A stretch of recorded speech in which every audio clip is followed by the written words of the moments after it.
일단 네. 일단 빨리 읽어주세요. 살면서 누구나. 맛있는 냄새 나. 아 네. 저요? 응. 아, 너무 났어. 너무 났어. 나 주사도 진짜 좀 차기다 진짜. 아. 시작할게요. 예. 잠깐만요. 네. 채찍이 나올라. 그냥 같이. 사실 나도 아까 응가하고 왔어. 지금 방송 준비도 제대로 못해가지고. 아 지금? 응가하고 응가. 무슨 말이야? 너무 웃겨. 그만해. 동문서답의 최고. 나 상태가. 나는 떠날 때부터 다시 돌아올 걸 알았지. 눈에 익은 이자. 살면서 누구나 한 번쯤은 궁금해하지만 아무도 정확히 알려주지 않는 주제들을 선정해서 얕게 한번 파보겠습니다. 지적 대화를 위한 넓고 얕은 지식, 줄여서 지대넙얏 23회 허락 지금 시작합니다. 어떻게 한 주 잘 지냈어. 오케이. 다음. 저희가 지금 어떻게 됐냐면은 간단하게 요약하면 엉망진창해서 오늘. 그래서 다들 만신창이가 됐어요. 오늘 그래서 이제 다들 늦게 왔는데 저랑 김도인 둘이 일단 먼저 도착한 거예요. 그래서 강 선생이랑 독실이가 안 와가지고 일단 둘이서 1시간을 녹음했는데 네. 순간 딱 봤는데 녹음이 안 눌러져 있는 거야. 그래서 저희가 다시 녹음하게 됐습니다. 그래서 다행히도 4명이 다 모였어요. 더 잘 된 것 같아요. 잘 됐다고? 네. 1시간 동안 그렇게 쏟아내더니 김도인 신앙 고백하는 것 같았어요. 김도인 죄송합니다. 대고. 제가 녹음 버튼 안 눌러가지고. 네. 똑바로 하세요. 예. 네. 늦게 와가지고 봤는데 두 분께서 신부님이랑 수녀님 두 분이 대화하는 것처럼 조곤조곤 이러고 있더라고요. 그래서 약간 옷도 좀 이렇게 어두운 색으로 입으시고. 아멘. 웃기다. 일단 오늘 자기소개가 아니라 한 주간 있었던 일에 대한 얘기를 하는 건데 한 주간 어떻게 특별한 일 계셨나요? 한 주간 어떻게 보내시나요? 다들 슬픈 사연을 안고 오셨어요. 그래. 내가 왜 이렇게 사나 이 생각만 하다가 요즘 강 선생은 왜? 일 때문에 스트레스도 좀 많이 받고요. 방송 준비도 제대로 못해가지고 오늘 아침에 좀 준비를 진짜 왜 진짜 영혼 꿈에 나와. 왜 근데 시간이 없어. 나 자꾸 책을 사려고 그래. 뭘 준비할 때 책을 사더라고 이 사람들이. 그 책 사는 거는 제가 책을 잊어버렸어요. 중요한 방송을 위한 책을. 옛날에 10년 전에 봤던 책인데 기억이 안 나서 다시 찾았는데 1시간을 찾아도 없길래 책을 또 사가지고 도착했는데 부랴부랴 왔습니다. 부리부리. 근데 오늘 안 할 것 같아. 잘렸어. 잘렸어. 알겠습니다. 독실이는 뭐 한 주간 어떤 일이 있었나요? 저도 좀 비슷하게 요즘 슬퍼 보여. 독실이 오늘. 요즘 한 달 내내 계속 하는 생각이 나 왜 이렇게 살아야 되지? 왜 이렇게 힘들게 살까? 이런 생각하면서 왜? 너무 힘들어. 내가 세상에서 제일 힘든 것 같아. 왜 힘들어요? 몸이 너무 힘들어. 몸이. 야. 세상에 제일 서로 갑자기 배틀 뜨기 시작했어. 누가 더 힘들게 사냐?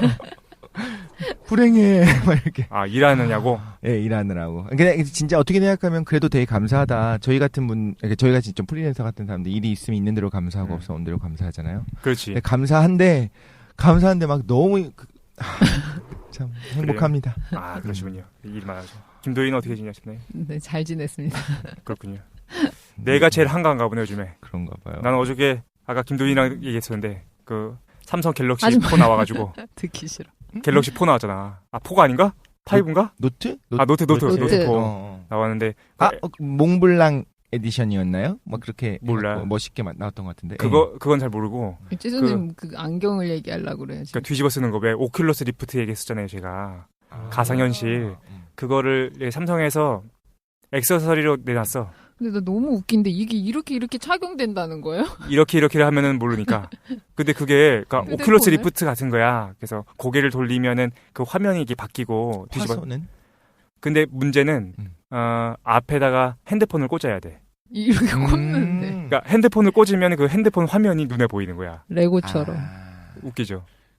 해상도만 높으면 괜찮겠네요. 그래도. 근데 뭐 영화 같은 거 볼 때 이게 앞에 확 펼쳐지는 거잖아요. 이렇게 꽉 차게.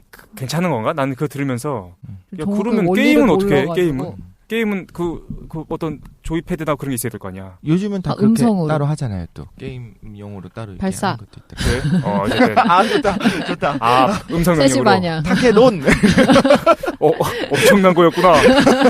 나는 우습게 봤는데. 저는 요즘- 게임하고 싶다. 저는 요즘 그런 신제품들 보면은 예. 이런 걸 사면 내가 행복해질까 하는 생각을 자꾸 해가지고 존나 행복해. 존나 행복하겠지. 그거 있으면은 막 장난 아니야. 그렇지. 나 무슨 기분? 지르자. 선생님 뽐뿌. 일단- 게임 페인 드신 적 있잖아요. 일을 너무 많이 하다가. 아 저요. 네. 아 맞아요. 야, 게임을 많이 해서 페인 된 적 있어요? 주식하기 직전에 무슨 게임? 왜 리니지. 뭐 배틀필드인가 막 그런 거 있잖아요. 이제 아, 그만해. 시뮬레이션 게임. 방송합시다. 빠져가지고. 빨리. 아, 예, 알겠습니다. 예. 그리고 우리 카페랑 페이스북 갖고 있습니다. 벌써 회원이 400명 정도 돼가지고 네.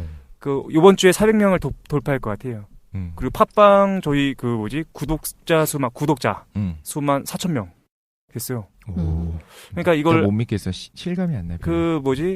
팟캐스트 아이폰 팟캐스트랑 한번 생각해 보면은 한 5분의 1 정도 되거든요. 그러니까 한 5,000명 정도가 이 방송을 구독해서 듣고 계신 것 같아요. 되게 많이 받으시네요. 그러니까 이거를 니네가 이렇게 늦게 오고 그러면 안 돼. 이거 준비를 잘해와야지 이런 시기다. 그때 그래. 저희 늦게 올 것도 생각하고 일부 녹음 안 하셨잖아요. 그러니까 하늘의 뜻인가 봐. 죄송합니다. 열심히 하겠습니다. 어쨌든 계속 광고 올라온 거 있었습니까? 네, 아까 판교투님이 따님 생신이시라고 따님께서 생신이십니까? 2살 되셨다고 두살 축하드립니다. 네. 축하드립니다. 네. 오래 사셨네. 그리고 아까 집 사셨던 분 그렇죠. 오, 집을 20대 후반인데 부모님 집을 사드려셨다고. 그 아이디가 네. 아이디가. 아이디 매번 감사님께서 20대 후반인데 3년 동안 돈 모으셔가지고 고향집 어머니 사실 집 구매하셨다고. 눈물 난다. 대단하십니다. 대단하시다. 진짜 그러니까요. 거기다 부럽습니다. 3년 만에 살 수 있다는 것도 엄청난 고소득이 네네. 아니면 불가능. 그러니까 그래서 진짜 축하드릴 한 것 같아요. 60억대 정도 하는 거 하나 죄송합니다. 1년에 20억씩. 저희 한번 불러주시면 집들이 한번 가는 걸로. 좋습니다. 괜찮을 것 같아요. 좋습니다. 또 있어요. 여기 봄나물 처녀님이 아, 예. 네. 네, 지난번에 에너지 팩트 사업자 등록했던 정식 언론사였었고 사주셨었고 그러니까요. 1인 기자이시고 사주셨는데 다른 매체 기자로 들어가셔가지고 그런데 에너지 팩트 사이트 팩트.kr인데 거긴 그대로 있고요. 거기서 에너지 정보 사이트로 계속 유지를 하신다고 합니다. 그래서 저희가 우주의 에너지라든가 이런 것들에 대해서 보텍스. 그런 것들 보텍스 에너지. 이런 거 보텍스. 그런 거 거기서 저희가 막 하면서 이렇게 방해하지 않는 선에서 같이 나누면 좋을 것 같습니다. 네. 직접 글 쓸 수 있게끔 해놓으셨다고. 네네. 하셔가지고. 그 다음에 이제 특별한 게시물 중에 올라온 것도 있었나요? 오로지님께서 제따와나 소년에 갔다 오셨다고. 그때 우리 명상 음. 방송할 때 나왔었던 제따와나 선언. 근데 저 좀 놀랐어요. 왜냐면은 이제 제가 여러 군데 말씀드렸는데 그 중에서 하나 골라서 다녀오셨다고 했는데 이제 적어주신 내용이 잘 모르신다고 하는데 되게 정확하게 적어주셨어요. 명상 특징이나 겪었을 때 문제점들 이런 거.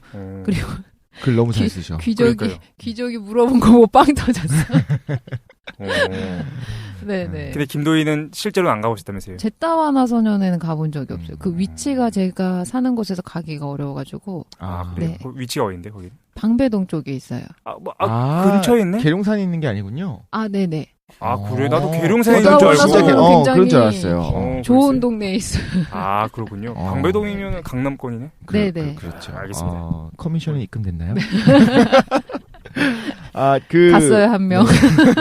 슬프다. 이번에 중세철학 준비를 너무 못해서 죄송합니다. 맞다. 그거 얘기했었는데.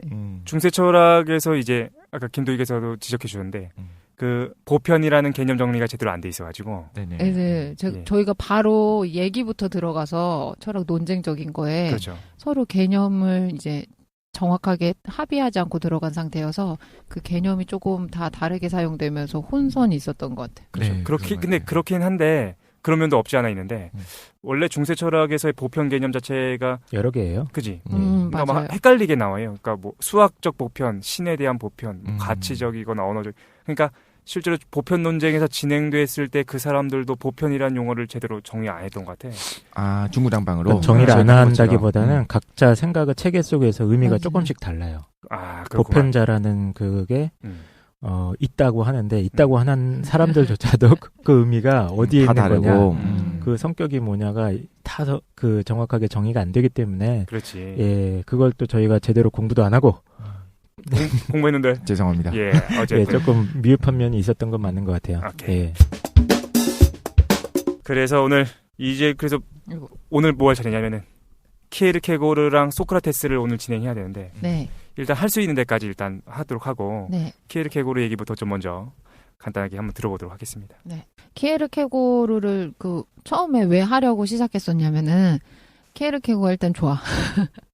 키에르케고르를 되게 좋아했어요. 처음 읽자마자 키에르케고르가 누군지 모르는데 저는 책부터 읽었거든요. 그래서 언제 읽으셨어요? 대학원 때 읽었었는데 아, 저는 좀 책 읽는 스타일이 조금 이상해요. 그래서 어떠냐면은 항상 뒤통수로 읽는 거 아니야? 현실에는 별로 관심이 없어요. 그 내용 자체에 대해 저는 이제 내면에 관심이 있으니까 어떻게 읽냐면 책을 그냥 바로 내용부터 읽어요. 그래서 이 사람이 누군지 철학사에서 어떤 위치에 있고 이 사람이 어떤 의미를 갖는지 그 사람들이 해석하거나 정의하는 내용을 모르는 상태에서 그냥 바로 읽거든요. 그래서 그 내용만 알고 실제로 그 철학의 계보나 이 사람의 철학적인 가치는 나중에 알게 돼요. 그러니까 제가 그냥 좀 생각하는 내용이랑 그래서 보통 사람들이 논의하는 학계에서 정의된 내용이랑 좀 다를 때가 있어요. 그래서 키에르케고르도 이제 책부터 읽었는데 읽자마자 너무 마음에 들어서 내 스타일인 거예요. 속이 베베 꼬여 있어요, 이 사람은. 아, 키에르케고르가? 그래서 하는 말이 굉장히 시니컬하고 약간 냉소적이고 비아냥대는 말투를 굉장히 많이 구사하는데 마음에 쏙 드는 거예요. 어떤 책을 읽으셨어요? 처음에 읽었던 거는 이제 공포와 전율, 보통 두려움과 떨림으로 많이 번역돼 있어요. 제목 자체가. 공포와 전율? 네네. 제목부터가 두려움과 떨림. 너무 좋다. 매력적이야. 처음 알았는데 그 아브라함께서 싫어졌습니다. 아니, 비판하는 내용이 아니고 그 의미가 정말 본질적인 게 뭔지 쓰는 건데. 아브라함에 대해서 긍정해. 네, 아브라함이 이제 자녀를 하나님이 바치라고 해서 바치라고 가잖아요. 근데 이게 사람들이 정확하게 의미 해석이 안 되니까 그거에 정말 참 의미가 무엇인지 이제 설명한 책이 이제 공포와 전율 책이었었거든요. 아, 진짜? 근데 저는 그 성경적인 맥락을 전혀 모르고 읽었는데 그러니까 너무 재밌었어요. 내용 전체에서 그 아브라함에 대한 얘기가 나오는 거예요, 계속? 그 전체 내용이 그거예요. 아, 그래? 네. 원래 신학을 좀 전공했을 거예요. 맞아요.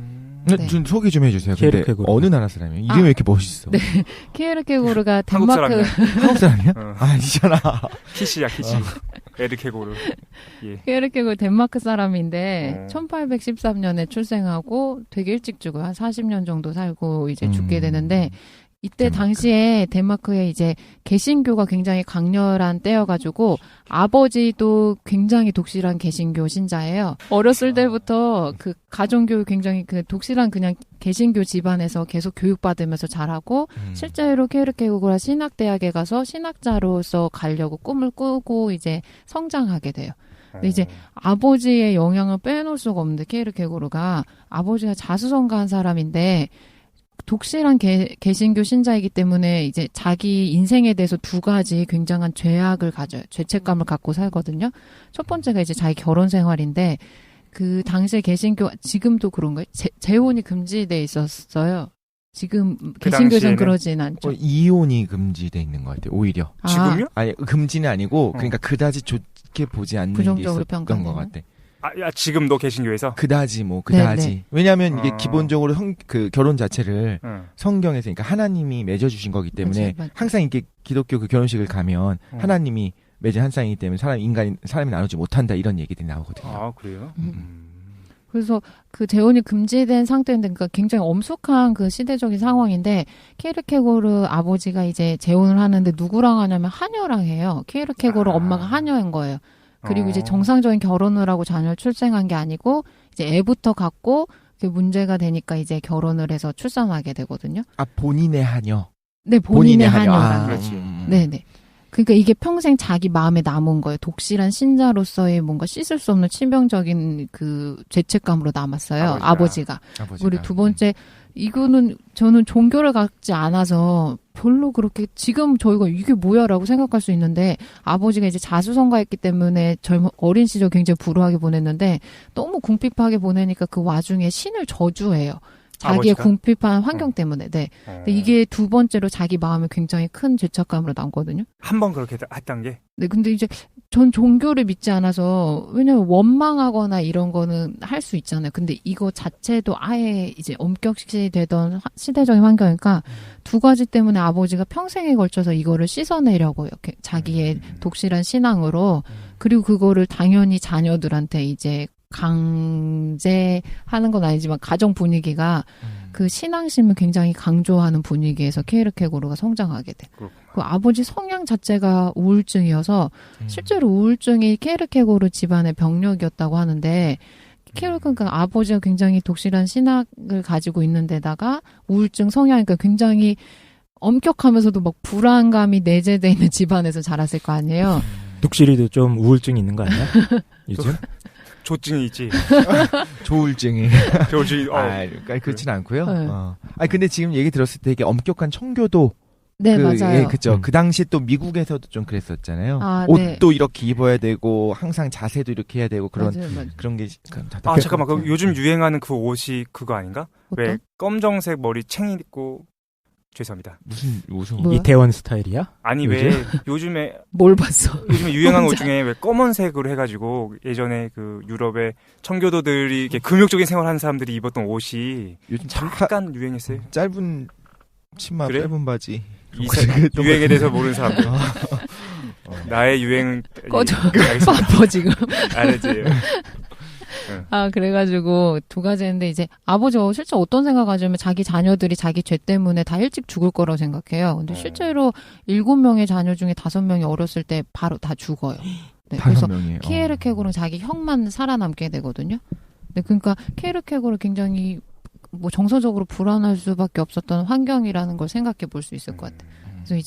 그래서 건실하게 자라게 되는데 어쨌든 신앙을 가지고 있었기 때문에 자기 가정의 문제점과 아버지의 문제를 20대 때 알게 돼요. 케르케고르가. 그러면서 갑자기 이제 완전 독실한 신앙을 가지고 있다가 방황하기 시작해요. 그래서 실제로 23살에는 자살까지 시도하거든요. 네, 그리고 이제 성향도 아버지 성향을 닮은 것도 있고 가정 분위기도 그러니까 굉장히 이제 평생에 걸쳐서 자기 우울증과 자기가 그리고 우울증뿐만 아니라 일찍 죽을 거라는 공포감에 시달리게 돼요. 네네. 왜냐하면 자기 형제들이 다 죽는 걸 봤고 아버지가 그런 생각을 하고 있는 상태에서 그런 분위기를 강제하다 보니까 자기가 계속 죽을 거라는 그 압박감에 시달리게 돼요. 네. 그런데 신학적 관점에서 보면 이게 되게 이렇게 생각하고 거기에 죄책감에 얽매이기 시작하는 거잖아요. 네, 맞아요. 심지어 어떻게도 얘기를 하냐면 그것도 죄악이지. 그렇죠. 죄책감 맞아요. 자체가 이제 그 사단이 주는 생각인 거거든요. 자신이 정말로 회개하고 하나님 앞에서 했으면 이제 그거에 자유로워져야 되는데 계속 아니야 나는 용서 못 받았을 거야라고 계속적인 이제 회복의 해결을 반복하고 하는 것 자체가 하나님의 전능함을 믿지 못하고 하나님이 용서하지 않을 거라는 생각을 하는 거잖아요. 하나님이 용서하겠다 약속을 했는데 그것도 죄악이 될 수 있고 그 죄책감을 심어주는 것이 사단의 생각일 수도 있는 거고 그렇게 얘기하고 또 지금 이 얘기를 하고 싶었던 게 이런 불우한 가정에서 자라가지고 불우하다고 할 수는 없나요? 불우하죠. 그지 제가 봤을 땐 불우해요. 근데 그 안에 또 얽매이는 거지. 키에르케고르도 마찬가지 생각을 하는 거죠. 더 빨리 죽을지도 몰라. 네. 아버지는 용서받지 못했을 거야. 이런 게 일종의 그 저주라고 얘기해요. 그래서 이거를 끊어야 된다. 가게에 흐르는 저주 뭐 이런 식으로 얘기하는데 그게 이제 신학적으로 올바른 개념인지 모르겠는데 확실한 건 우리가 환경에 영향을 받는 거고 그 집안에서 자라면 계속적으로 그런 생각을 가지고 있을 가능성이 높기 때문에 끊어야 된다고 얘기하더라고요. 거기가 노르웨이 북유럽 쪽에 좀 우울한 그게 있나요? 정서가? 그런 것들 그 영화나 그런 것들도 보면 그 에드워드 뭉크 화가도 노르웨이 화가잖아요. 네. 그 사람 그림 보면은 그런 정서가 되게 잘 표현돼 있거든요. 어렸을 때 자기 친동생도 죽고 그래서 그 죽음에 대한 이미지를 되게 우울하게 계속 그려내요. 덴마크 어디 있는데? 노르웨이. 덴마크랑 노르웨이랑 같이 붙어 있어? 그 옆이잖아. 덴마크도 노르웨이는 어디 있어? 때문에 그런가? 노르웨이는 더 말해주면 덴마크 옆에? 말해주면 아냐고. 이게 손가락 위에 위에 있군요. 알겠습니다. 어쨌든 그런 우울한 환경 속에서 자라왔고 그런 거 있었던 것 같아요. 태양을 못 보면 그런 것도 있겠지. 우울증 걸린다고 실제로. 우리 지금 키에르케고르를 분석하고 있어. 왜 이렇게 불쌍해졌는가. 근데 아까 전에 김도희랑 녹음하기 전에 또 얘기했던 건데 저는 이제 아까 전에 어떤 우울한 분위기나 그런 거가 환경적인 거에서부터 설명하는 방식이 별로 마음에 안 들어가지고. 아 그래요. 그죠. 왜 화가 그림에서도 그런 게 있어요. 그림에서도 저 모네나 이제 세장 같은 경우에 나중에 추상화를 그리는데 그 백내장 때문이라는 거야. 그러니까 백내장이 생기면서 잘 못 보니까 그걸 막 제대로 못 그려가지고 현대 미술을 탄생시켰다라고 해석하는 사람들이 있는데, 그러니까 어떤 개인의 능력이나 어떤 개인이 깨달은 거를 자꾸 환경적인 요인하고 결부시켜가지고 그 의미를 퇴색시키는 게 없잖아요. 근데 내가 보기에 키에르케고르의 우울이나 나중에 불안에 대한 개념은 이거 어떤 환경적인 요인보다는 인간의 본질처럼 보여져서 나는 그런 환경적인 해석이 너무 과한 건 아닌가 생각도 들어요. 그렇군요. 어쨌든 예. 네, 그래서 이제 중요한 사건이 이제 키에르케고르가 사랑하는 게 되게 중요한데 이게 되게 가슴 아파요. 유명한 사건이죠. 네네. 그래서 유명해? 벌써 마음 아파. 그럼 평생 그냥 한 듣지도 사람. 않은데. 지금까지 얘기 들은 것도 마음 아팠어 너무. 그랬구나. 예. 평생 한 사람만 사랑하게 되는데 레기라는 여성을 만나게 돼요. 네. 레기. 레기. 네. 쓰레기 할 때 레기. 안 까먹을 것 같아. 이거 아까 얘기했었는데 제 학창시절 별명이었어요. 레기가. 그래서 되게 마음이 가는 여성인데 실제로 이제 진짜로 김도인 왜? 선생님 그 김도인은 왜 렉이었어요? 쓰레기. 진짜로? 네, 렉이었어요. 별명. 왜? 제 메일에 렉이라고 되어 있거든요. 일할 때 이게 렉이로 메일이 가는 거 몰랐었어요. 그러니까 김도인이랑 저랑 이제 일할 때 만났잖아요. 그러니까 메일을 보내는 거야. 근데 레기? 레기가 누구지? 난 몰랐어. 아니 그러니까 왜 렉이었어요 별명이? 쓰레기의 렉이에요. 쓰레기라고. 아니 왜 사람들이 쓰레기라 불렀냐고. 안 봐도 제 삶의 인생이 모습이 뻔해요. 쓰레기 같다고. 쓰레기 같다 해서 렉이 아니면 스스로 붙인 거? 짐승 이랬어요. 방송에 왜 이렇게 휴먼 드라마가 돼가지? 휴먼 다큐. 슬프다. 인간 시장 이런 거. 지금까지 키에르케고르 얘기 들으면서 너무 마음 아파하고 있었는데 갑자기 지금 김도인이 더 뭐하다 과거 인간 극장이구나. 과거의 쓰레기였다. 네. 어쨌든 사랑했던 사람이 렉이었다. 네네. 그래서 이 여성을 만나서 이제 자기의 불안을 극복하려고 하고 이제 3년 정도 자기도 이제 성실하게 생활하고 신학자가 되려고 해요. 근데 이제 약혼을 하고 1년 그 다음에 이제 파혼을 해요. 왜냐면 이제 결과적으로 자기 그 당시에 20대 파혼할 당시에 30살이거든요. 그러니까 그 자기 불안을 극복하지 못했던 것 같아요. 그리고 이제 공포스러웠던 것 같아요. 왜 자기가 사랑하는 사람이랑 결혼해야 되는데 나이가 실제로 어리거든요. 한 15살, 10살 넘게 차이 나기 때문에. 레기가요? 네네. 그 어리고 그 굉장히 천진난만하고 명랑한 그 자기가 사랑하는 사람을 결혼했을 때 자기 우울함이랑 가족적인 내력이 이 사람의 삶을 되게 파멸로 이끌 수 있다고도 생각해요. 근데 방금 3년 연애했다고 그러지 않았어요? 네네. 3년 연애하고. 12살부터 연애한 거예요? 14살 때 처음 만났고. 네, 처음 만났어요. 누구를? 그 소녀가 레기. 14살이었고. 네. 그때는 그거를 범죄 취급은 안 했으니까. 예. 갑자기 다 동경하는 눈빛이. 중학교 13살이면은 그러니까 초등학교 6학년. 그러니까 내면이 굉장히 여리고 네. 막 내가 다른 사람을 이렇게 조금 해치지 않을까 이런 거에 굉장히 신경 많이 쓰고 이런 사람이에요. 그리고 사랑해서 헤어져 막 이런 말 하는 사람들 있잖아. 널 진심으로 사랑해서 헤어져. 우린 사랑하니까 헤어져야 되는 거야. 뭐 그런 영혼이야. 그렇구나. 대범하고 이런 스타일은 아니지. 내 스타일은 아니야 이거. 그렇군요. 이거 괜찮은 건가요? 어쨌든, 예. 네. 그래서 이제 사랑하는데 파혼을 하고 이제 키에르케고르는 해외로 가게 되거든요. 근데 실제로 키에르케고르는 그 뒤로 연애를 안 해요. 계속 이제 죽을 때까지 레기를 그리워해요. 네. 레기는 딴 사람이랑 결혼하나요? 레기는 이제 그 여성이기 때문에 집안에서 이제 맺어준 사람이랑 결혼하게 돼요. 레기도 키에르케고르를 계속 마음에 네네. 평생 못 잊고 실제 죽은 다음에 키에르케고르 옆에 근처에서 묻히게 돼요. 자기 남편은 그 남편이 너무 불쌍하다. 남편이 불쌍해. 남편이 불쌍해. 남편 어떻게 해? 남편은 나는 레기 옆에 묻어줘. 슬프다. 그 셋이 나란히. 네. 슬프다. 그러니까 이 사람들 우울증이 여럿을 망친다니까. 네, 그래서 그 자기 학문적인 거에 그 레기에 대한 사랑이 굉장히 크게 드러나요. 왜 그러냐면 자기 문제점으로 인해서 자기가 사랑한 사람이랑 결혼을 못 하잖아요. 그렇지. 그리고 그 아픔을 평생 짊어지거든요. 왜냐면 다른 사람을 만나서 이제 결혼하거나 다른 사랑을 만난 게 아니기 때문에 그러니까 누구보다 자기 문제가 굉장히 고통스러웠을 것 같아요. 그래서 이제 계속 그 문제를 해결하려고 하고 제가 봤을 때 마지막에 해결했다고 생각하는데 이제 결국에는 이제 일찍 죽게 돼요. 마지막엔 해결하는데? 왜냐면 책을 읽어보면 해결한 사람이라고 볼 수밖에 없어요. 그래요? 네. 근데 이제 그 당시에 개신교 자체의 그 문제점을 비판하고 있었기 때문에 사회적으로 굉장히 비판을 많이 받아서 약간 글쎄요. 노이로제 상태일 것 같아요. 그래서 이제 말투가 굉장히 시니컬하고 약간 그런 조롱하는 말투. 그렇구만. 네. 근데 그 연도를 보면은 니체랑 생애가 겹쳐. 맞죠? 네네. 그러니까 키에르케고르가 약간 일찍 태어났다가 일찍, 일찍 요절을 하고. 근데 그때 분위기가 그랬나 보다. 그때 분위기가 어떤 기독교가 자리 잡고 있는 분위기인데 그걸 비판하는 사람들이 있고 네. 그런 분위기였던 것 같아요. 네.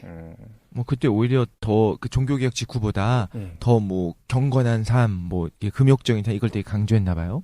네네. 그러니까 키에르케고르는 이런 식으로 판단을 하고 이야기를 하고 니체의 경우에는 그 가운데 뒤에서 벌어지고 있는 다른 어떤 그런 거지. 좀 더러운 것들 보면서 오히려. 근데 저 이거 너무 궁금한 게, 이제 저도 명상하거나 막 그런 거에 관심 있어 다닐 때 자기 억제를 되게 강조하거든요.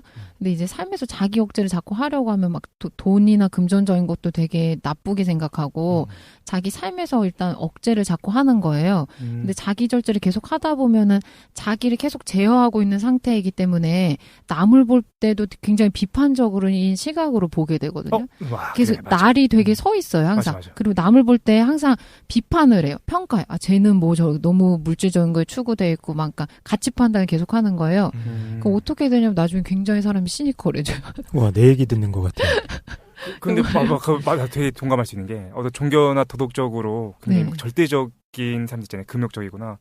그러면은 많은 말이 이렇게 상대방을 굉장히 날카롭게 판단하고 배워내려고 그래. 네, 그래서 제가 그 말만 하면 되게 시니컬해가지고 냉소적이고 막 이랬을 때가 있는데 그 당시에 이 책을 읽고 되게 공감했어요. 근데 김도인이 생각하시기에 키에르케고르가 그랬을 것 같다라는 것인가요? 그랬을 것 같아요. 네. 자기 삶 자체가 그러니까. 네네. 아니면 성격이 원래 그랬을 수도 있고 몰라. 이제 어떻게 알아. 키에르케고르에 대한 정신 분석은 이 정도로 하고 네. 사상을 좀 얘기를 해주셔야 될 것 같아요. 내용은 아까 독실님께서도 얘기해줬었는데 이제 제가 중점적으로 이번 시간에 얘기하려는 거는 뭐 죽음에 이르는 병이라는 책이거든요. 근데 키에르케고르 책을 다 관통하고 있는 맥락은 똑같아요. 인간이 자기 삶에 대한 의미를 직시하게 되면 고통스러운 감정을 느낄 수밖에 없어요. 뭐 불안, 뭐 절망, 뭐 그런 되게 극도의 감정들. 그래서 그거를 계속 분석하고 그거를 삶에서 받아들여야 된다는 게 책의 주요 논지여서. 자기 삶을 계속해서 첨예하게 분석해 나가면 고통이나 불안을 발견할 수밖에 없다. 네네. 그걸 받아들여야 된다는 건가요? 네네. 원죄 같은 건 아닌가요? 원죄 맞아요. 원죄. 일종의. 네. 원죄를 누구나 직시해야 된다고 봐요. 근데 그거에 대해서 김도인님은 개인적으로 별로 안 좋아하지 않나요? 그런 개념, 기독교적인 개념에서의 뭐 원죄라든가 사람은 모두 죄인이고 뭐 하나님과 분리된 상태이고 구원이 필요하고. 그러니까 그런 그게 것들. 키에르케고르가 신학을 전공했고 그거를 이제 우리 내면에 있는 그런 감정들을 일종의 원죄로 해석을 하는 것 같아. 네. 해석을 그렇게. 예. 근데 개인적으로는 그런 거 별로 안 좋아하지 않으세요? 두 분, 세 분? 왜? 나도 우울해. 그치. 저는 불안하고. 그 어떤 처음부터 죄가 있다는 거는 좀 아닌 것 같고.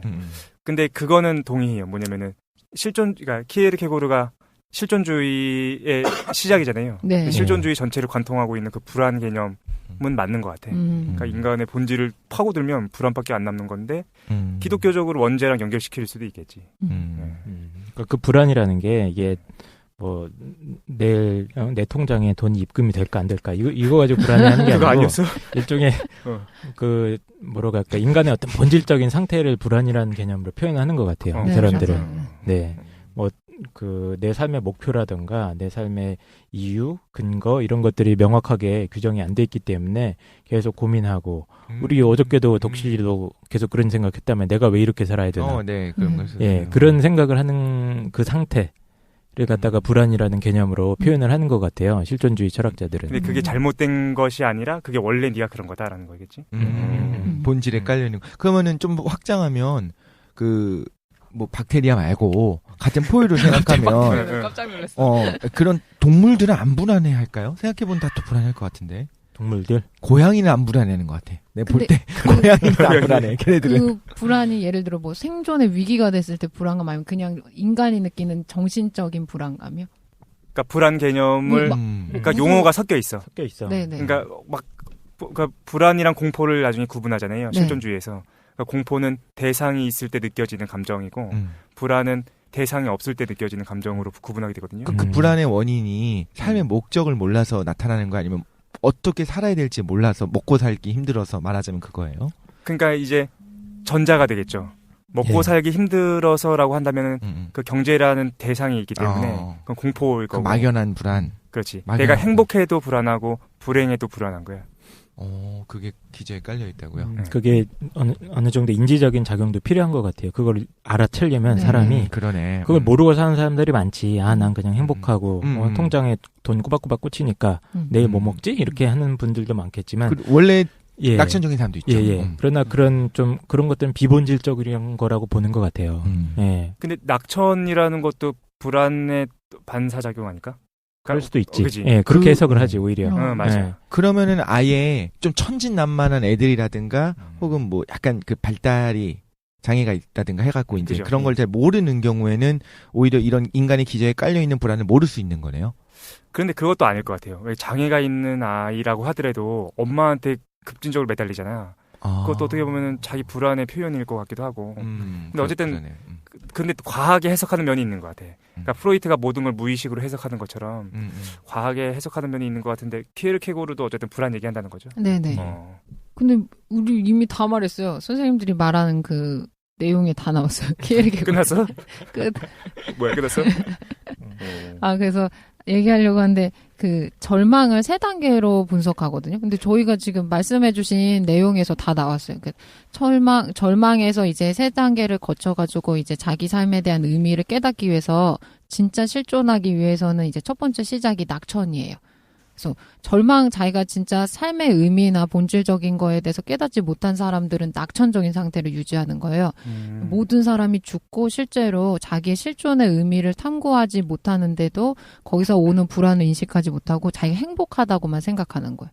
그러니까 아무것도 모르는 상태라고 볼 수 있어요. 그래서 이제 그러면 어떻게 되냐면 그냥 매사 즐겁고 긍정적이고 삶에 되게 가치 있는 부분에만 집중하게 돼요. 안락한 삶, 경제적인 부호 그리고 이제 그런 것들이 계속 유지되면 역시 삶은 뭐 신의 은총에서 되게 아름답고 이렇게 좋은 거다라고만 생각하게 되는 거예요. 그러니까 어린애들의 마음이에요. 네, 어린애들의 마음이에요. 네. 이게 진짜 고통이나 고난을 겪어서 성취된 성숙한 그런 낙천이나 그런 긍정성이 아니고 진짜 그냥 해맑은 상태. 뭘 몰라서. 순진한 상태에서의 긍정인 거예요. 네. 어떻게 보면 요즘 그걸 다시 돌아가라고 막 그러는데 불안해하지 말고. 그렇죠. 네네. 그때의 너의 모습으로 돌아가라. 그래서 긍정을 되게 강조하잖아요. 그쵸, 네. 근데 긍정을 강조하면 어떤 문제가 생길 수밖에 없냐면 이제 부정적이거나 고통스러운 것들을 제거해 나가게 되거든요. 그러니까 그런 일을 발생하지 않게끔 자기를 자꾸 보호해요. 근데 이거는 되게 그냥 자기를 보호하고 있는 상태여서 실제로는 그 고통을 극복한 건 아니어서 언제든지 노출되면 자기 고통스러워질 수 있는 도망다니는 거죠. 네네, 정확하게 맞아요. 얘기하면. 도피하고 실제로 아예 토끼굴에다 진짜 이렇게 머리만 집어넣는 경우도 있는 것 같아요. 맞아요. 딱 현실 그거예요. 부정하고. 네. 도망다니거나 토끼굴이에요? 뭐 타조가 숨길 때 잘 머리만 숨기잖아요. 그런 얼굴 거랑 넣는데 똑같아요. 토끼들 바글바글해. 죄송합니다. 타조야? 공작새 아니야? 어쨌든 그런 애들이 많은 것 같아요. 여우도 그러고 실제로 고양이도 그러거든요. 무슨 얘기하는 거야? 인간도 그래, 인간도. 그러니까 인간도 네. 그래. 누구나 그러잖아요. 저도 네. 그래 봤어요. 근데 이게 옛날에 아무 클럽 의미가 다닐 때? 없는 거 알면서도 하지만 아무 의미 없는 거 알면서도 그냥 그 순간에 그냥 잊어버리고 싶으니까 자버리고 맞아요. 그냥 네. 이렇게 기억 안 하려고 하고. 그래가지고 클럽 가고 그래도 술 마시는 술 사람들도 마시고. 있고. 저는 뭐 아무튼 마약 LSD 하고 막 그러니까 그랬던 거군요. 났어 이제 아, 포기했어. 오케이. 네. 그러니까 이제 훈련받지 않은 그 상태라고 볼 수 있는 것 같아요. 아담 스미스가 뭐라고 얘기하냐면 이제 보통은 이 긍정에 있는 사람들 되게 부러워하는데 예를 들어 그 당시 귀족이나 굉장히 부자고 권위도 있고 누구나 선망하잖아요. 귀족들은 굉장히 평온한 상태를 유지하면서 사는 거예요. 왜냐면 삶의 고통을 목도할 일에 대해서 굉장히 보호되어 있는 상태잖아요. 근데 귀족들이 언제 그 극단의 공포를 느끼냐면 전쟁이나 사회 불안이 발생하게 되면은 뒤집어지지. 네. 왜냐하면 이 사람들은 훈련되지 않은 행복함이나 긍정 상태를 누리고 있기 때문에 그게 조건적인 게 다 제거되면은 되게 공포심을 느끼는 거예요. 네. 그래서 이제 이게 끝나면 이제 2단계로 넘어가게 되는데 2단계는 이제 자기의 인생이 절망스럽다는 거를 이제 알게 된 거예요. 아, 인생은 누구나 죽고 깜짝 놀라는 거, 의미가 없는 거고 나는 왜 사는 거고 우리가 지금 당면한 상태가 이게 절망 상태예요. 두 번째. 그래서 자기가 절망에 있음을 알게 되는 상태. 그럼 이 절망은 아까 저희 공포랑 뭐 구분했었죠? 불안. 그 불안을 그 자기가 목도하는 수준이 아니라 네네. 그냥 공포만을 느껴도 괜찮은 거네요. 여기서 말하는 거는. 그러니까 두 번째 아니요, 단계가 된다는 거죠. 네네. 공포만 느끼면 안 되고 자기 자체가 완전 인생 자체의 불안을 느끼는 근데 거예요. 지금 예로 들어주셨던 그 귀족들이 네. 자신들도 불안하다라고 느끼는 거는 불안이 아니라 공포였잖아요. 그러니까 뒤집어질 수 있다. 사회가 뒤집어질 수 있다라고 하는 거에 대한 딱 대상이 있는 공포였잖아요. 아, 네. 그게 1단계 예로 얘기한 거예요. 1단계 긍정만 이제 느끼는 사람들은 자기가 되게 긍정이고 공포로부터 자유롭고 고통으로부터 자유롭다고 생각하는데 그 자기가 평온하게 살 수 있는 환경적인 요소들이 제거되면 고통 상태에 빠질 수밖에 없어요. 그러니까 그런데 그거를 이제 깨달았어. 네. 언제든지 전쟁이 일어난다든가 반란이 일어나면 나는 죽어. 네네. 라는 걸 깨달아서 그거에 대해서 두려워하기 시작하면 그건 2단계가 아닌 거죠, 근데. 그건 그냥 공포에 대한 공포를 인식하기 시작하는 동물적인 반응인 거지. 네네. 내 거를 뺏기기 싫다. 그러니까 이 그 정도의 깊은 곳에 반응인 있는 거고. 불안을 그걸 지금 직시한 이해하기 건 시작한 건 못하지. 아니잖아요. 네네, 그렇죠? 맞아요. 그렇죠. 그거는 직시하지 2단계로 못한 못 간 거죠, 네네. 아직은. 네. 그렇구나. 그러니까 전쟁이나 이런 거 없이도 인간의 존재 그죠. 그 본질이라고 해야 돼요? 네네. 뭐라고 해야 돼요? 그 특징 자체가 네, 그런 맞아요. 상황에 처해 있다는 걸 인정을 하는 거지. 그러려면 단순히 어떤 상황이 바뀐다 수준을 넘어가서 일종의 철학이 필요한 거네요. 깊이 네네. 있게 자기 그 삶을 밑바닥을 들여다보고 역시 철학 네네. 영재. 네. 영재. 그래서 2단계로 넘어가요. 근데 제가 왜 이 내용이 중요하다고 생각하냐면 이제 아까도 얘기했었는데 사람들이 요즘 유행이 유명한 사람들한테 자기 삶의 의미를 해석받는 게 유행이잖아요. 그렇지. 네네. 김도희님한테 해석받죠. 무슨 삶에 문제가 생기면 유명한 사람들한테 가르침을 받고 네 문제가 이거다 이렇게 정의 내리고 네 삶은 뭐다. 예를 들어 사랑도 누가 초록불을 켜야지 그린라이트다 이런 식으로 오, 야, 너무 의미가 좋다. 해석되는 왜 거예요. 뭐가 좋아? 아니 이런 요즘 이런 이제 설명을 한다는 게 너무 놀라서 지금 깜짝 놀랐어요. 그래요? 멘토링 저는, 이런 것들이 크게 유행을 하잖아요. 맞아요. 사회적으로 네. 멘토링하고. 저도 뭐 그거나 아니면 뭐 콘서트, 대화 법륜스님이나 콘서트. 그치. 뭐 어떤 네. 목사님들 이런 거 생각했는데 갑자기 그린라이트를 그린라이트. 들어가지고 그렇구나 싶었어요. 갑자기 네, 순간적으로. 근데 자기 삶은 너무 독특해가지고, 그러니까 보편적으로 생각하면 뭐 유형을 나눠볼 수 있겠지만, 너 뭐 고된 유형이다, 너는 자수성가 유형이다, 뭐 이런 식으로. 근데 자기 삶은 자기한테도 너무 독특하고 그거를 자기만 알 수 있잖아요. 그래서 유명한 사람들한테 꼭 자기 삶의 해석을 받을 필요 없고, 누구나 개인이 자기 삶에 대해서 자기 삶의 가치나 의미를 탐구할 수 있다고 저는 생각하거든요. 그래서 이런 책이 도움이 될 거라고 생각해요. 그리고 물론 유명하신 분들의 말씀을 듣는 것도 굉장히 좋은 공부가 되는데. 잠깐만. 네. 그 키에르 케고르의 책이 도움이 된다고요? 네네, 키에르 케고르가. 왜냐면은 이제 자기 약간 삶에. 모순인 것 같아서. 왜요? 그것도 멘토니까. 그러니까. 다른 키에르- 사람한테 맡기지 말고 키에르 케고르의 책을 봐라. 이분한테 맡겨라. 딴 사람들은 다 왜냐면 거짓이니까 키에르 김도인이 케고르는 맞다. 어떤 삶에 대해서 해석을 해주는 게 아니고 자기 삶의 의미를 볼 수 있는 시각을 제공하는 거예요. 그러니까 너 삶을 봐라라는 거예요. 법륜스님도 그러시는 게 아닐까? 보통은 목사님들도 좀 그런 식으로. 그래요? 나도 몰라. 너의 삶은 너가 깊이 있게 기도하면서 하나님과의 관계를 통해서 스스로 하는 사람들도 있거든요. 석가도 그러잖아요. 석가도 너 혼자 가라. 네. 그래서 너 혼자 가야 되는구나. 그러니까 그런 거죠. 백화점 가도 꼭 안 사셔도 된다고 그냥 입어만 보시라고. 슬프다. 그런 거군요. 네네. 그렇죠. 예, 알겠습니다. 네. 그래서 이제 2단계로 넘어오게 되는데 2단계는 진짜 그냥 극도의 절망 상태인 거. 어떻게 하면 계속 절망에 빠져 있어요. 나는 이 삶의 절망을 극복할 수 없고 계속 절망의 상태에 이르다 죽을 거고. 그래서 이게 심하게 극복 못한 사람들은 자살하기도 하고 이런 식으로. 근데 이게 두 번째도 문제라고 보는 게 왜냐하면 아까 독실님 잠깐 얘기하셨는데 신 앞에서는 누구나 여기 절망 상태에 빠져 있는 게 허용이 안 되고 이거로부터 나와야 되거든요. 근데 이로부터 나오려고 하지 않고 계속 절망에만 안주하고 있으면서 어떤 가르침이나 어떤 노력도 다 절망으로 그냥 의미를 해석하는 거예요. 나는 절망할 수밖에 없는 상태니까 그게 아무 소용없다 이런 식으로. 그래서 저는 이거 너무 공감하는 게 그 삶에서 누구나 뭐 우울하거나 극도의 절망감을 느낄 때가 있잖아요. 이때 누가 자기를 도와주려거나 하거나 그러면 어떤 일이 발생하냐면 예를 들어 제가 우울증을 겪고 있어요. 그러면 옆에 도와주려고 와요. 친구가 최 사장님 되게 친한 친구라서 도와주러 온다. 그러면 이 사람이 팔을 잡아주면 이렇게 저 사람 손을 잡고 나가고 싶은 게 아니고 제가 끌어들여. 늪에서 빠져들고 있잖아요. 그럼 이 사람을 제가 빠져있는 늪에다 쳐박고 싶어요. 같이 가자. 네, 근데 네. 그런 것 같아요, 실제로. 이게 불안의 2단계 상태인 것 또 같거든요. 밉고 내가 이렇게 힘든데 쟤는 행복해 보여. 그럼 맞아요, 나도 맞아요. 행복해져야지 이게 아니라 왜 쟤는 행복해 보이지? 그래서 막 그것 때문에 이렇게 가끔 범죄를 저지르기도 하고 그러잖아요. 나는 우울한데 맞아요. 맞아. 그런 거 있었지. 그게 너무 싫었다. 저 사람이 웃는 게 싫었다. 그래서 음. 범죄 저지르기도. 네네. 웃지 말아야겠다. 조심해. 알겠습니다. 근데 이제 그 자기 본질적인 거나 자기 여러 가지 경험이 굉장히 좋은 사람들도 있겠지만 어려서부터 좋지 못한 경험을 한 사람들도 있잖아요. 그랬을 때 그거를 목도하게 되면은 뭐라고 할까 되게 불행하게 생각하거든요. 그리고 이게 용서가 잘 안 되는데 자기 삶에 대해서 고통을 준 사람들한테 그 언제 그 사람한테 완전히 고통을 준 사람들한테 용서할 수 있고 자기 삶의 고통을 극복할 수 있냐면 이 2단계의 불안 상태를 벗어나게 되면 이제 극복이 가능한 것 같아요. 그걸 온전히 받아들이고 그 내 삶에서 일어났던 경험들이 어떤 의미를 가지고 있는지 자기가 이제 보는 거예요. 그러니까 그 경험에 빠져 있는 게 아니고 그 경험으로 또 위로 올라와서 마치 하늘에서 숲을 보듯이 자기 인생을 조망하게 되면 자기 인생의 뭐 의미나 정합성을 알게 되는 것 같아요. 네. 근데 그거는 키에르케고르는 뭐라고 어떤 상태를 말하나요?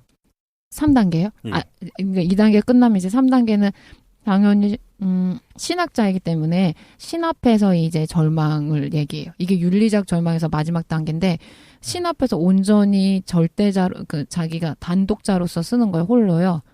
네. 보호막이 없이 그냥 자기 혼자 딱 서 있는 거예요. 완전 발가벗은 상태로. 그러면 자기 인생에 대한 이제 의미를 깨달을 수 있고 절망으로부터 완전하게 극복할 수 있다고 봐요. 네. 근데 아까 또 여쭤봤는데 아직 명료하게 해결이 안 된 게 여기서 말하는 절망이라고 하는 거는 네네. 그 초보적인 수준의 공포의 절망이 아닌 거죠, 그러니까. 네네. 그렇죠. 근데 아까 전에 독실이가 지금 왜 자꾸 그러냐면은 아까 제가 이제 구분해준 개념이 있었잖아요. 그러니까 공포랑 불안을 그쵸. 구분해준 개념은 키에르케고르한테서는 선명한 개념이 아니에요. 이건 실존주의 나중에 와서 분리된 거죠. 키에르케고르는 불안하고 갑자기 저렇게 얘기하니까 되게 똑똑해 보여. 그래? 똑똑해졌어. 케이르케고르는 잘 몰랐어. 이러면서 이렇게 잘 지적하고 있어. 모르는 게 아니라 그 키에르케고르는 자기가 실존주의라고 생각하지도 않았을 테니까. 네. 그렇죠. 네, 그리고 저거는 이제 서양 철학에서 정의하는 거고요. 그러지, 실제로 대상이 없는 감정이라는 건 없어요. 대상이 왜냐면 감정은 감각 다음에 발생하는 게 감정이고 감정이 주어지면 그 다음에 거기에서 생각이 발생하는 거기 때문에 대상이 없이 감정이 일어날 수는 없어요. 그러니까 아까 말씀하실 때 절망이 대상 없는 그 내면의 감정이다라고 했는데 자기 인생의 의미를 모르는 게 원인이 되기 때문에 절망 상태의 감정이 발생하는. 저 지금 눈이 막 제가 이게 두 번 쳐다보는데 어떤 생각을 했냐면 지난주에도 그 생각했는데 가끔씩 전 이런 생각을 해요. 나 진짜 똑똑한 사람들 얘기를 하고 있구나. 아니야, 문과생들이라고 그래, 진짜. 아니야, 지금 제가 이거 보면 어떤 생각인지 지금 김도희님 옆모습을 보면서 사람들이 진짜 오픈 모임에 와서 이걸 보면은 반하겠다. 그래요? 네. 남자든 여자든. 사실 지금 근데 내 시봉에 문과들은 어떠냐면은 철학과 복지영화 하지 않았습니까? 막 철학가들이 막 싸워. 그런데 뒤에서 그 이제 이과애가 청강하고 있었던 거야. 근데 물리학에서는 이렇게 된다. 딱 얘기하면 평정돼요. 철학가들 가만히 있으면 그런가 보다. 그러니까 서로 모르니까 그런 거지. 하도 없어요. 참 멋있는데. 그래. 이제 그래서 끝이에요. 근데 김도희님이 말씀하시는 건 지금까지 제가 보면은 이것뿐만 키에르케고르뿐만 아니라 그 동양 철학도 그렇고 항상 좀 공통점이 단계를 나누세요. 그래서 사람들이 저는 몇 단계인가요? 이렇게 물어보기도 하고 8단계 중에 몇 단계다. 근데 실제로 저는 이걸 되게 싫어해요. 왜냐면은 원래 실제 처음에는 단계가 있다고 생각했어요. 그래서 명상도 되게 단계가 나눠져 있고 삶도 나는 수준이 어느 정도 수준이라는 말을 쓰잖아요. 동양에서는 자기 뭐 깨달음이나 자기가 수양한 수준이 어느 정도다. 근데 저는 진짜 그게 있다고 생각했거든요. 그리고 사람들이 태어났을 때부터 그 정도도 다르고 이렇게 생각했었어요.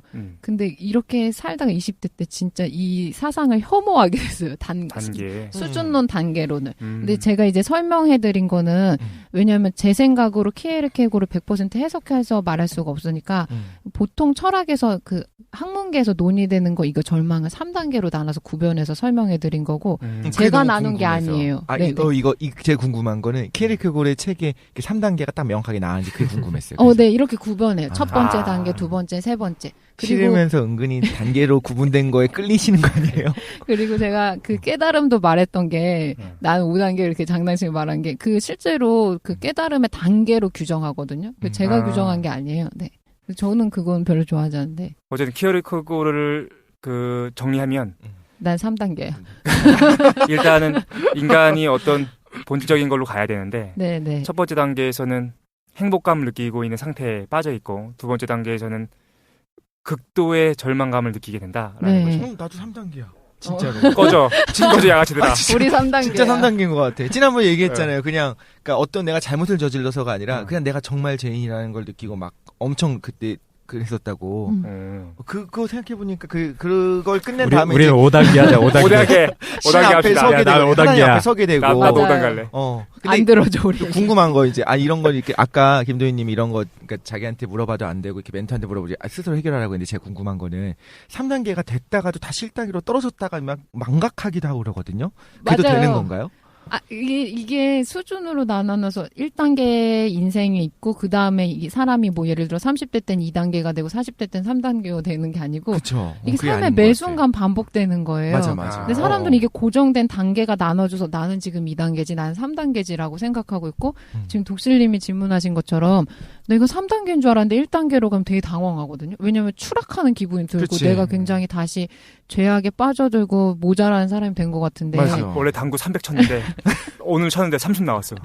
그런 거 비슷한 그러니까 거야. 이 단계론이 문제가 있어요. 예. 네네. 그러니까 이게 계속 그냥 그러니까 논리적인 구조를 말하는 것 같아요.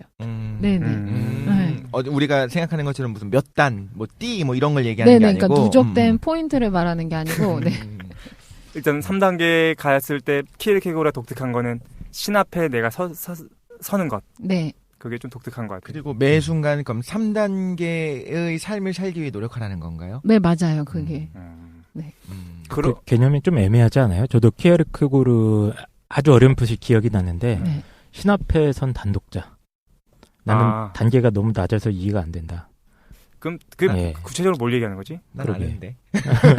신 앞에 단독자로 쓰는 신 거? 앞에 그럼요. 단독자를 쓴 게 뭔가요? 맞다이. 일단 신을 믿고 맞다. 11조를 내고 실존은 안 내도 됩니다. 안 내도 돼요? 네, 안 내도 됩니다. 안 내도 돼? 그럼요. 깎아주나? 요즘 기사를 보니까 네. 어느 모 교단에서는 우리나라 제일 큰 교단이에요 사실상 그 음. 합동 측 교단 음. 거기서는 안 내면은 이제 교회 자격 교인 자격 박탈하겠다 이런 얘기도 하는데 성경적인 내용은 아니고요. 그 교회에서 그냥 그렇게 하겠다는 거고 그러니까 투표권을 빼겠다는 거예요 그냥 장로 선출권 이런 걸 빼겠다는 거니까 실제 안 내셔도 됩니다. 중세 그거지 시민권처럼 세금을 세금을 내야지. 그 당시에는 이제 교회에서 파문돼 갖고 음. 그 나가게 되면 사실 아무런 보호를 못 받았잖아요. 아, 지금 그런 거 아니니까 실제 안 내셔도 됩니다, 여러분. 그래요? 가까운 어쨌든 교회로. 신 앞에 선 단독자라는 게 이렇게 아주 독실하게 신앙생활을 하는데 왜 단독자라고 그러는 거지? 그게 이거 지난번에 저 이 자리에서 얘기한 거 맞나요? 근데 제가 그때 막 일단 죄인인 얘기해봐. 거를 얘기를 해주세요. 죄인인 예. 걸 깨닫고 그냥 죽어야겠구나. 나는 도저히 어? 하나님 그런 얼굴을 얘기 볼 모르겠어요. 했는데요? 했어요. 했었던 네. 것 같아요. 우리끼리 저쪽에 밥 앉아 먹으면서 계실 때 얘기했었나? 근데 네. 그게 딱 그거예요. 그냥 말로 설명하기 힘든데 응. 그냥 발가벗겨진 채로 내 모습이 하나님 앞에 딱 드러나게 되면은 그 기도하는 마음, 기도하다가 혹은 뭐 부흥회 같은 데서 보통 그런 게 일어나게 되는데 그냥 내가 무슨 죄를 저질렀기 때문에를 넘어가서 나의 존재 자체가 너무 문제가 많은 거예요. 너무 죄악으로 더러워. 존재가. 그거를 알게 돼요. 하나님 앞에 딱 섰을 때 그 빛 가운데 들어가게 되면 그걸 깨닫게 돼. 그래? 그거를 경험해서 하나님 저를 용서하지 마세요. 도저히 나는 우리 셋은 공감을 못하는 것 같은데. 천국에 갈 수가 없어. 나는 도저히 그 하나님의 어떤 나는 사랑 안에 들어갈 수가 없어. 상당히니까. 난 지옥에 가야지만 당연한 그런 상황인 거를 깨닫고 눈물을 쏟고 난 다음에 그 다음에 그 근본을 만지는 하나님의 힐링을 경험할 수가 있거든요. 독실이 눈에서 레이저가 나오는데 이 타인의 열정을 보는 불편함. 어쨌든 근데 재밌는 거는 독실이는 키에르케고르가 신 앞에 단독자로 섰는 거에 대해서 기독교적으로 이제 긍정할 수 있다라고 얘기하는데 실제로 키에르케고르 당시에는 사람들은 키에르케고르를 이단화 시켰죠. 왜 그러냐면은 이 문제 자체는 없어서 왜냐면 그 신학교에서도 굉장히 우등생이었었거든요. 아, 근데 키르케고 뭐가 문제가 되냐면 그 당시에 개신교의 문제점 비판하기 시작해요. 그러니까 그 태도가 문제가 되는 거지. 이 학문적인 내용 자체로 문제돼가지고 한 그런 건 건 아니었어요? 그리고 아까 독실님 키르케고 잘생겼다고 했는데 실제로 약간 괴상한 모습이었던 거야. 한참 머리도 늘 스타일입니다. 뻗쳐 있고, 그러니까 항상 그러니까 되게 비호감, 비호감. 사람이 비호감 골골하고 이미지. 걸어다니면 사람들이 막 웃으면서 막 놀리고 이런 그 그 정도였어요? 놀림을 당하고 이랬어요. 네네. 동병살련을 느끼고. 네네. 근데 네. 아까 전에 아브라함 얘기하면서 근데 아브라함에 대해서 긍정하잖아요. 네. 그러니까 아브라함이 하나님이 시키지 않습니까? 네. 원래는 부인이 사라인가? 부인이 사라가 있었고 네. 아브라함이 사라. 있었는데 하나님이 자가 얘기하면은 그러잖아요. 하나님이 또 아들이 생길 거다. 근데 사라가 안 믿잖아. 나 90살이고 아브라함이 100살이니까. 그래가지고 여종을 들이죠. 여종을 들여가지고 하람이었나? 하갈이죠. 나보다 잘 알아. 까먹었어요. 너무 오래된 일이야. 그 이집트 사람인데 하갈을 데려와가지고 맞습니다. 네. 그 이스마엘을 낳죠. 이스마엘을 낳아. 그다음에 그 이스마엘은 나중에 이제 그 이슬람을 만드는 사람이고. 네. 맞죠. 그거를 이제 그 부분을 가지고 적통이 누구냐를 가지고 그렇지. 이제 유대인들은 이삭을 따라가는 이삭의 아들이 이제 그 야곱이 되는 적통이다. 거고 그쪽이 맞아요. 적통이고 그렇게 얘기하는데 이제 그쪽 이슬람 쪽에서는 이스마엘이 적통이다. 이렇게 이야기를 하죠. 그죠? 잘 말씀하셨는데 그래가지고 이제 여종을 데려가지고 이스마엘을 낳는데 이스마엘을 낳고 나서 사라가 임신해. 그렇죠. 그죠? 그 다음에 낳은 애가 이삭이야. 그러니까 하나님이 약속을 했는데도 불구하고 그 사라한테 낳겠다고 약속을 했는데도 불구하고 사라가 안 믿은 거죠. 네. 그래서 그 불신, 하나님에 대한 불순종, 그거의 어떤 산 증인이 이스마엘인 거죠. 그렇게 성경에서 이제 얘기를 하죠. 그건 이제 그리스도교의 입장인 그렇죠. 거고 이슬람은 그렇게 생각 안 할 테니까. 그렇죠, 그렇죠. 근데 어쨌든 제가 이건 확실하지 모르겠는데 이슬람이었던 친구한테 들었는데 친구는 아니고 그러니까 아는 분한테 들었는데 거기서는 그러니까 아브라함이 바치려고 했었던 게 이삭이 아니고 맞아. 인신공양을 하려고 했던 게 이삭이 아니고 이스마엘이었어. 이스마엘이었다고 이야기하기도 했었어요. 그러니까 이슬람이 독특하더라고요. 이슬람 요즘에 좀 파왔는데 십자가 처형도 인정하는데 십자가 처형을 당한 게 예수 그리스도가 아니고 유다였다. 그러니까 하나님이 그걸 속인 거래. 속여가지고 바꿔치겠다. 바꿔치게 해가지고 그렇게 얘기하더라고요. 그래요? 그 위대한 선지자인 이사가 예수님이 그렇지. 죽었을 리 하나님이 없다. 자신의 선지자로서 온 걸 죽일 리가 없다. 근데 저 그거 되게 재밌는 얘기 듣긴 했었어요. 저는 뭐 들었냐면 이거 들었어요. 이거는 정말 제가 예전에 대학 다닐 때 오토바이 거래하러 갔었던 나왔어. 제 오토바이를 사던 그 이슬람 무슬림 분한테 들었는데 그분이 예수를 알고 이사라고 하거든요. 이사를 알고 굉장히 위대한 선지자인 것도 알고 이것까지 믿는데요. 다 인정해요. 재림까지 인정해요. 심판하러 온다는 것까지도 인정을 해. 나중에 세상의 마지막 때에 심판하러 하나님의 대리인으로 오는 것까지도 인정하는데 절대 하나님이 될 수 없다. 그치. 하나님은 한 분이니까. 마호메트 전에 오는 선지자. 근데 어쨌든 그 얘기 아닌데 어쨌든 이삭을 죽이잖아. 그러니까 하나님이 시켜. 그래서 자기의 아들이었던 이삭을 그 제물로 바쳐라. 그런데 아브라함이 그래서 이삭의 목을 베려고 막 하잖아요. 그런데 하나님이 목을 베는 거 아니야? 칼로 찌르려고 네. 그랬더니 하나님이 천사란 모습으로 나타나가지고 됐다. 네 그 신실함을 이해했으니까 됐다라고 얘기하잖아, 그지? 네네. 근데 그거에 대해서 키에르케고르가 긍정한다는 거죠. 아브라함 행위에 대해서. 네네, 긍정해요.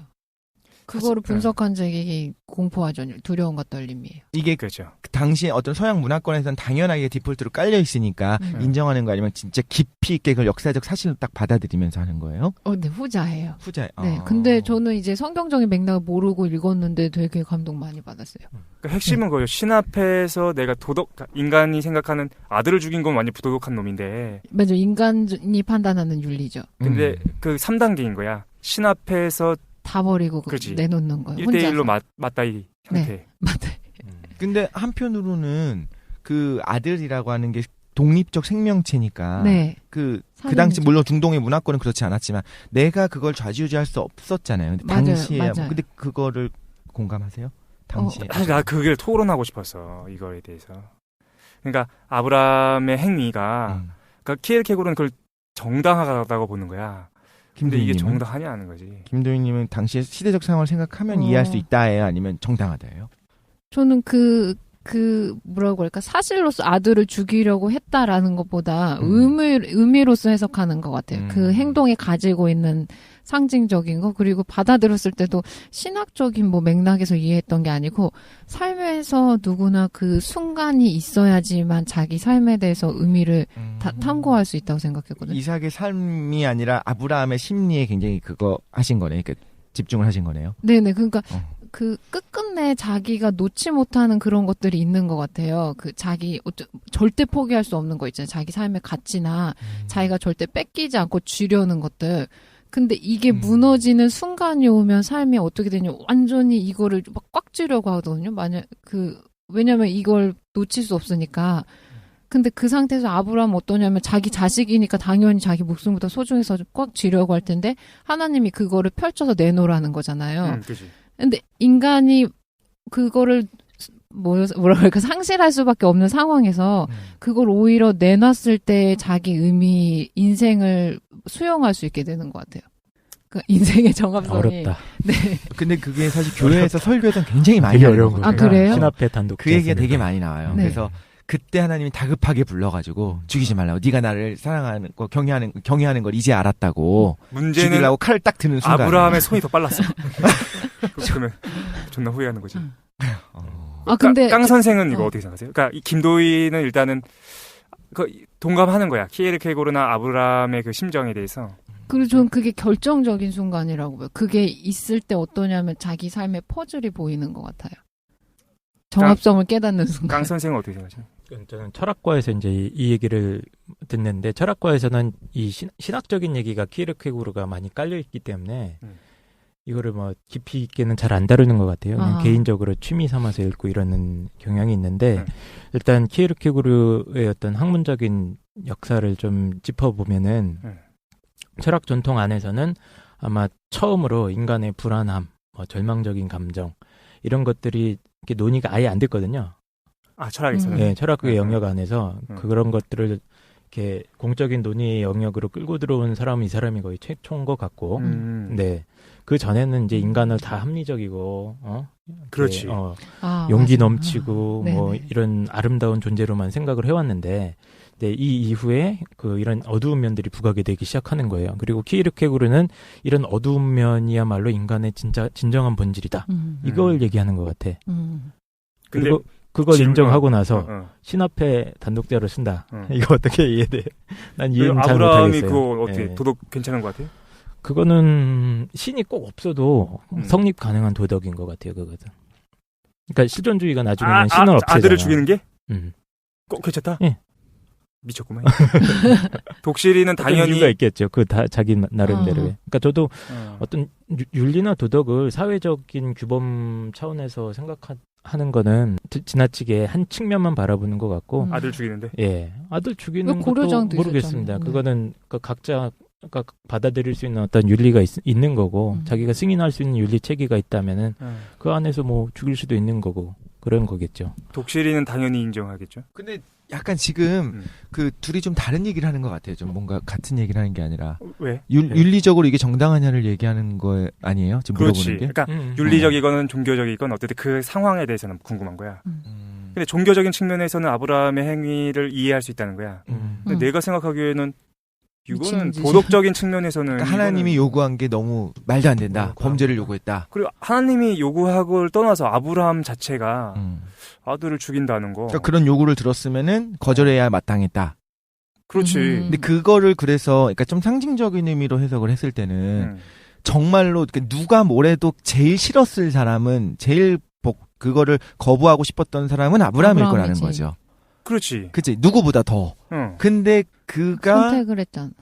하나님 앞에서 시켰으니까 하겠다라고 지금 판단을 한 거죠. 따르겠다고. 그러니까 이거는 이제 보편 윤리로서 우리가 살인하지 말라 이걸 넘어가서 이거를 떠나가서 살인하지 말라에서도 자기 자식을 죽이는 거고 자기가 99세 때 아들을 낳아요. 그지. 99세인가? 100세인가? 그래가지고 할례받은 99세인가? 그 소중한 아들은 이제 분명히 더 이상 못 낳게 확실해. 그건 하나님이 준다고 약속했었고 안 믿었었는데 실제로 줬어. 줬다 뺏는 거야. 미쳐버리는 거지. 근데 그거를 순종했기 때문에 우리가 그 믿음의 조상이라고 이야기를 하거든요. 그렇죠. 어. 그러면서 이제 아브라함이 굉장히 중요한 인물이 되는데. 전 그거 이해를 하고요. 또 이렇게도 얘기를 해요. 그래서 이제 그걸 설교하시는 목사님들 중에 이렇게 얘기해요. 그럼 이삭의 마음도 생각을 해봐라. 그러니까. 이삭이 몰랐겠냐. 몰랐어. 이삭도 알았을 거라는 거야. 물론 그러니까 몰라가지고 이제 천진난만하게 물어보기도 해요. 제사하러 왔는데 그 양 어딨냐 아빠한테. 그러니까 아빠가 하나님 다 준비하셨을 거야. 하나님이 다 준비해 주셨을 거야 이렇게 얘기하는데 아마 눈치챘을 거다. 그러니까 묶어놓고 이제 칼을 딱 들거든요. 그때 이제 하나님 말씀하시는데 그 상황이 되면 이삭도 알았을 거라는 거지. 근데 성경에서 막 몸부림치고 이게 뭐 하는 거냐. 너 알아 이 아빠야 막 이런 얘기가 안 나오는 걸로 봐서 왜냐면은 이삭도 편집했어. 받아들인 게 아니냐. 자체 편집. 그러면 좀 이런 질문을 할게요. 실제로 당시 말고요. 한참에 이제 목이 베어 참수형을 당하는 거 있잖아요. 그 사형제도에서 목숨 뭐라도 바꿀 수 없는 소중한 거잖아요.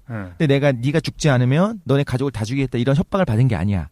그럼 참수 같은 경우는 일종의 쇼기 때문에 그 참수형을 받는 사람이 잘 거기 그 쇼에 같이 동참을 해야 되거든요. 그러니까 목을 길게 빼고 무릎을 꿇고 앉아가지고. 맞아. 그 얘기 있어요. 맞아. 근데 그거를 보통 따라요. 왜냐면은 뭐가 안 빼고 있으면 딴 데 맞을 것보다는 아닌가? 이게. 근데 이제 그것도 좀 마찬가지로 생각할 수 있을 것 같아요. 지금 그러니까 누군가 내 자식을 죽인다의 개념이 아니라 가장 소중한 나의 목숨을 이제 뺏기는 그 과정에서도 거의 순응하게 되잖아요. 순종의 어떤 개념을 생각을 할 때 저는 그게 이해가 가는데. 그렇군요. 정당하다는 아니지만 지금 이제 관점에서 봤을 때 이 판단은 한번 우리 각자 이제 청취자분들도 그렇고 각자 해보시면 좋을 것 같고 일단은 우리가 나가야 돼. 나가야 돼서 일단은 계속 키에르케고로 했고 소크라테스는 다음 주로 미뤄야 되겠네. 네. 그죠? 그래서 소크라테스 하는 김에 뭐 고대 철학 묶어가지고 플라톤이나 아리스토까지 묶지 뭐. 어쨌든 그 얘기는 나중에 해보도록 하고. 미쳤구만. 그러니까 한 마디씩 한 다음에 요거 좀 키에르케고로 마무리하도록 하겠습니다. 요번 주는 요 한 편밖에 못 올라갈 것 같아요. 그죠? 우리 저부터 좀 얘기하면 키에르케고르는 저는 이제 관심은 있습니다. 관심은 있고 왜냐면 실존주의에 관심 많으니까. 그리고 키에르케고르, 니체, 그 다음에 이제 사르트르, 포스트 모던으로 이어지는 그 맥락을 굉장히 좋아하는데, 근데 나는 키에르케고르는 상대적으로 빼고 싶었어. 왜요? 왜냐면은 너무 종교적인 거야. 나는 그 신 앞으로 다가가는 거를 제외한 실존주의가 좋은 거지. 근데 어쨌든 근데 재밌었어요. 그의 인생이나 사랑 얘기를 들으면서 그 되게 인간적인 사람이었구나라는 생각도 많이 들고 재밌었다. 저도 오랜만에 키에르케고르 얘기를 들으니까 그 철학과 시절의 추억이 새록새록 살아나네요. 그리고 이쪽 실존주의 계열의 책들의 핵심적인 메시지는 계속 그건 것 같아요. 내가 처해 있는 이 현실을 직시하시고 네가 지금 행복하다고 생각하고 너는 잘 살고 있다고 생각할지 모르겠지만 그 근본적인 걸 좀 직시를 해봐라. 그 근거 없음, 뭐 불안한 상태 이런 것들을 좀 정확하게 인식하는 게 중요한 것 같고 거기서부터 뭐 신 앞으로 단독자로 나서든 아니면 뭐 이후에 좀 그치. 다른 인간적인 실존주의처럼 뭐 자유의 상태로 나서든 그 갈림길에서 이제 선택을 하게 되는 것 같은데 그런 면에서 참 생각할 거리가 많은 그 책들인 것 같습니다. 여러분들도 한번 읽어보시면은 그 일상생활의 어떤 답답함을 이겨낼 수 있어요. 오히려. 네, 저는 어떤 분들은, 그러니까 기독교 문화 안에서 이제 저처럼 이제 어렸을 때부터 교회 다니지 않은 상황에서는 이게 새롭게 다가올 수 있는가 하면, 저 같은 경우는 모태신앙이고 이제 항상 어렸을 때부터 귀에 박히게 되는 게 믿음의 조상이 아브라함이고, 아브라함이 이삭을 바치려고 했어도 그 행위가 얼마나 위대한지 봐라. 그렇지. 이렇게 들어왔기 때문에 오히려 반대급부로 이걸 너무 당연하게 생각했었어요. 근데 그거를 다시 이제 나이가 들어서 혹은 제가 아기를 아는 다음에야 진짜 그걸 알 수 있을 것 같아요. 그 의미를. 지금까지는 생각할 때 뭐 나도 그럴 수 있을 것 같아요. 나도 그렇게 해야지. 이런 식으로 이제 애들한테 주입식 교육을 하잖아요. 보통은. 그게 꼭 나쁘다는 건 아닌데 근데 정말로 내가 힘들게 낳은 아기를 거기다가 예를 들면 불임이야. 그래서 힘들어. 막 5년 동안 애써서 낳았는데 이 아기를 만약에 하나님이 바치려면 바칠 수 있을까 싶으면 그때 진정으로 이해할 수 있지 않을까 싶은 생각도 드네요. 너무 쉽게 생각했었어. 솔직히. 저는 되게 20대 때 늘 분노하고 되게 냉소적으로 지냈었는데 키에르케고르 책을 읽어서 물론 해결한 건 아니지만 자기 삶의 그 의미나 정합성을 알게 되면서 그 냉소적이거나 분노하는 마음이 없어진 것 같아요. 네네. 그래서 실제로 요즘에 유행 자체도 유명한 사람들의 뭐 말을 듣는 게 유행이지만 여러분들도 이제 자기 삶의 의미나 목적을 남한테 의존하기보다 그냥 자기가 스스로 이제 탐구하거나 자기 삶의 삶에 어떤 가치가 있는지 스스로 생각해 보시는 게 훨씬 더 가치 있는 일이 될 것 같아서. 김도희님은 진짜 저는 이렇게 만나면서 한 번도 냉소적인 생각 못했거든요. 아. 예전에 냉소적이었다니까 좀 못 믿겠어. 저는 오로지 최 사장님한테만 냉소적이고. 야, 오직 했으면 그 별명이 아이디가 쓰레기. 내기였겠어요. 어쨌든 오늘 방송은 여기까지 하는 걸로 하겠습니다. 네, 너무 아쉬워요, 수고하셨습니다. 진짜. 네, 일찍 와. 수고하셨습니다. 많은 것을 찾아서 멀리만 떠났지. 난 어디서 있었는지. 하늘 높이 날아서 별을 안고 싶어. 소중한 건 모두 잊고 산 건 아니었나. 이젠 그랬으면 좋겠네.